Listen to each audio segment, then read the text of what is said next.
అదే RTV app వార్తల్ని క్షణాల్లో చదివే అవకాశం ఉంటుంది. ఒక న్యూస్ పేపర్, ఒక టెలివిజన్ ఛానల్ మీ చేతుల్లో ఎప్పుడూ ఉంటాయి.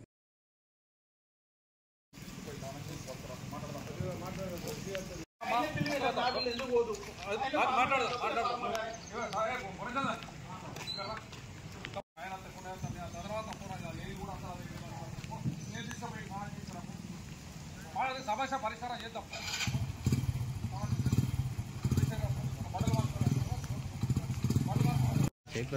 బిల్స్ వాళ్ళు సార్లు అందరూ సపోర్ట్ పెట్రోల్ పోసుకున్నాడు.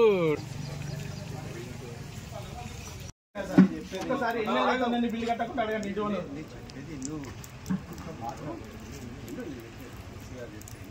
ఏమున్నా వచ్చి సాల్వ్ చేద్దాం, నా దగ్గర రమ్మను మాట్లాడి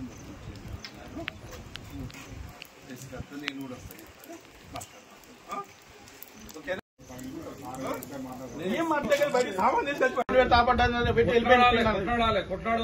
కొట్లాడ ఏం లేదు సార్. కొట్లాడా కరెక్ట్ కాదు. నీ పిల్లలు కుటుంబాలు లేదా భార్య పిల్లలు గుర్తులేదు వాళ్ళకి లేరా సార్? వాళ్ళకు ఉన్న చేస్తారా? వాళ్ళకు ఉండాలి కదా. నువ్వు అట్లా చేయొద్దు. మాట్లాడు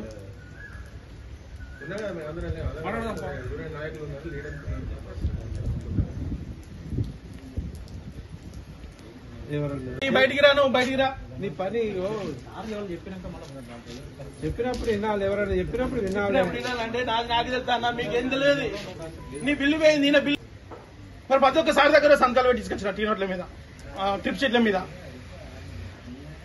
ఇదే సార్ ముందు కొండే సార్ ముందు రాత్రి పూట నువ్వు 25 కొట్టద్దాను, 15K కొట్టద్దు, ఎవరు కొట్టమంటాను, ఏమైనా ఎవరి బాధ్యత అని చెప్పేసి ఫోన్ చేసిండు. మళ్ళీ ఫోన్ చేసి నువ్వు ఎందుకు కొడతలేవు అని అంటాడు. అదే కొండే సార్ ముందు అడిగింది సార్, ఇక్కడ అడిగాను. నువ్వు రీడింగ్ వస్తలేదు అంటారు. మరి రీడింగ్ రాదు నేనేం చేయాలి? బండి అవైలబుల్ ఉన్నప్పుడు తిప్పుకోవాలి. వాళ్ళ బాధ్యత, నీది బాధ్యత కదా. బండి ఉంది కదా, బండి పెట్టాం కదా, వాళ్ళు తిప్పుకోవాలి. తీసుకురా బండి తీసుకురా. పొద్దున ఫోన్ చేసి నన్ను గోస ఉచ్చుకుంటాను. నేను దొంగ సంతకాలు పెట్టించుకోవచ్చు అంటే నేను ఎవరి దగ్గర దొంగ సంతకాలు పెట్టించుకోవచ్చు. ఏం సార్ ఇంత గోస ఉచ్చుకుంటాను? నువ్వు ఏమేమి బిల్లు ఉన్నా ఎన్ని బిల్లులు తీసుకుంటా ఎస్సీ గారి దగ్గర కూర్చొని సంతకాలు పెట్టిందా. ఆయన పైసలు తీసుకొని సపరేట్గా పోయింది. 60,000 ఇవ్వని చెప్పి ఆయన పోతే 60,000 పోయింది అనుకుంటే ఈయన పొద్దున ఫోన్ చేసి ఘోరంగా తింటాను. నిన్ను శ్రీనివాస్ సార్ నేను ముంచిన, ఆయన ముంచుకుంటే ఆయన పట్టుకుంటే ముంచిపోతావు అంటాను. మరి ఏం ముంచిన ఆయన బయటకు వచ్చి మాట్లాడతాడు ఇప్పుడు. ఎందుకు సార్ ఇంట్లో ఎంత గోత వచ్చుకున్నా ఎందుకు? నాకు ఎందుకు ఏమొస్తాను? ఏం వదిలిపెట్టాలి సార్? 5 నెలల నుంచి నరకం చూస్తున్నా. నేను అప్పులు తీసుకొచ్చి ఎక్కడి నుంచి తీసుకొచ్చుకుంటాను సార్? నేను ఎన్నిసార్లు నొప్పుకోబట్టాలి సార్? ఎన్ని నెలల నుంచి ఒప్పుకోబట్టాలి నేను? ఎన్ని నెలల నుంచి ఒప్పుకోబట్టాలి నేను? కొన్ని నేను దొంగదానం చేసిన ఆయన రమ్మని చెప్పు. నేను బయటకు వచ్చి ఎందుకు మాట్లాడతలేవు? నేను వస్తానని చెప్పినా కదా నీతో. నువ్వు రేపు రా, పొద్దున్నరా సార్తో పోదాం, సార్ దగ్గర కూర్చుందాం. పొద్దున వచ్చి ఏం చేయాలి సార్? ఏం చేయాలి? పొద్దున వచ్చి ఏం చేయాలి? నేనేం చేయాలి? ఇప్పుడు బిల్లులు చెప్పిద్దామని చెప్తున్నా కదా. ఏం చేయాలి సార్? ఒక్కసారి నా తప్పు చూపెట్టండి. నేను ముందుకొచ్చి మాట్లాడండి. నేను తప్పు చూపిస్తే నేను చెప్పులు తీసుకుని మెడకేసుకొని పిక్కి దగ్గర నుంచి ఎన్ని కాదు కదా, నీకు చెప్తే అర్థమయ్యేది చేసుకోవాలి. నువ్వు ఏం అర్థం చేసుకోవాలి సార్? 5 నెలల నుంచి ఏం అర్థం చేసుకోవాలి సార్? 5 నెలల నుంచి ఏం అర్థం చేసుకోవాలి? ఇన్ని సల్లం మొత్తుకున్నా తెలుసా సార్? దగ్గర మొత్తుకున్నా కదా. ఇప్పుడు చేద్దామంటున్నాడు కదా. మరి ఎందుకు వచ్చి మాట్లాడతలేడు సార్? ఫోన్ లో మాట్లాడినాడు. ఇప్పుడు ఎందుకు మాట్లాడతలేడు? ఎందుకు మాట్లాడతలేడు? ఏ ముందు పోయి మాట్లాడాలన్నా? ఎందుకు ముందు పోయి మాట్లాడాలి? నాకు అవసరం లేదా అని చెప్తాను. నీకు అవసరం లేనప్పుడు నువ్వు ఎందుకు ఈడ? ఆయనకు పైసలు ఇవ్వమని చెప్తాడు అన్న. ఒకటి ఎస్సీకి పైసలు ఇవ్వమని చెప్తాడా? ఒకటి ఆయనకి వెళ్తాను, సీతారెడ్డికి వెళ్తాను. సత్యరెడ్డి తీసుకొచ్చా, సత్యరెడ్డి అన్న చుట్టాలని చెప్పి బెదిరిస్తాడు ఆయన. ఆ బల్లని తీపిచ్చి పీకిండు. మరి ఎవరు పెట్టుకోవాలి ఇవన్నీ? అప్పులు ఏం తీసుకొచ్చి కట్టుకోవాలా నేను?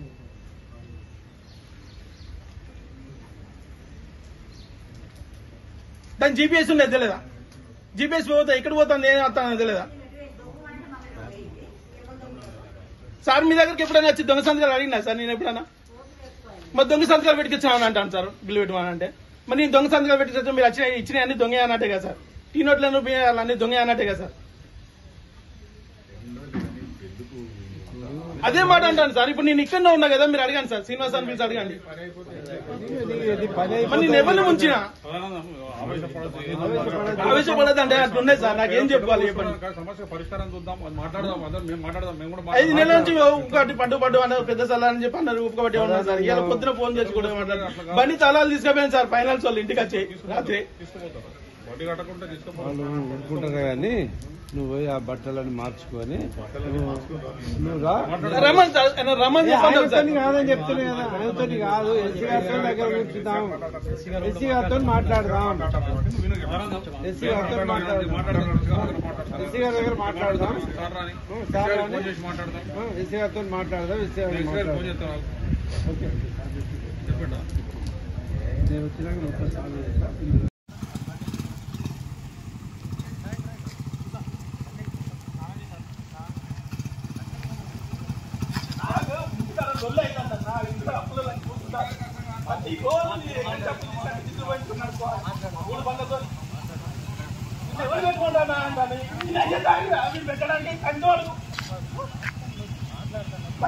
ఎవరు పెట్టుకున్నా అంట అప్పుడు నేను ఏదో తెచ్చుకుని పెట్టుకున్నా వాళ్ళకి దేని పక్కన.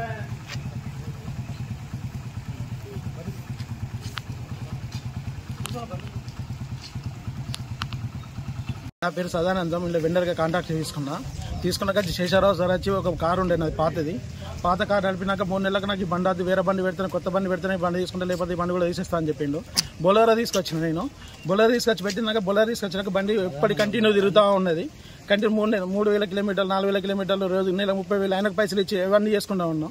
ఆయన ఒప్పుకోబట్టినాం సార్. కొత్త సార్ వచ్చింది, ఆ సార్ వెళ్ళిపోయినాక కూడా మాకు ఏం కాలేదు. ఇంకో సార్ వచ్చిండు, ఆ సార్ వచ్చినాక 2 నెలలు అప్పుడు కరీంనగర్ నుంచి ఇక్కడికి తీసుకొచ్చిన. రోజు పొద్దున 6 గంటలకు ఓడు, సాయంత్రం 1 నైట్లో 1కి వచ్చాడు.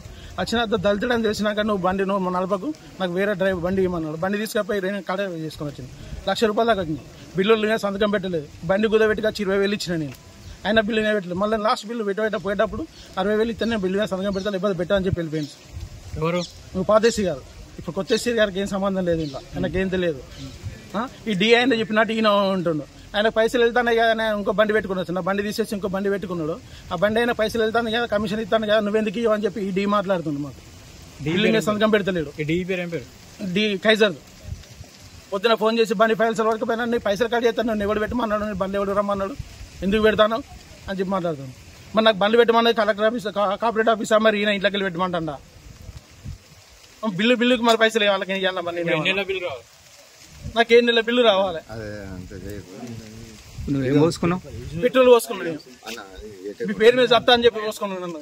నాకు ఇంటిగా చెప్పులు కూర్చొని ఉన్నారు మొత్తం. మరిన్ని వీడియోస్ కోసం ఛానల్ ని సబ్స్క్రైబ్ చేయండి. లేటెస్ట్ అప్డేట్స్ కోసం వాట్సాప్ ఛానల్ ని ఫాలో చేయండి. అండ్ లింక్ డిస్క్రిప్షన్ లో ఉంది.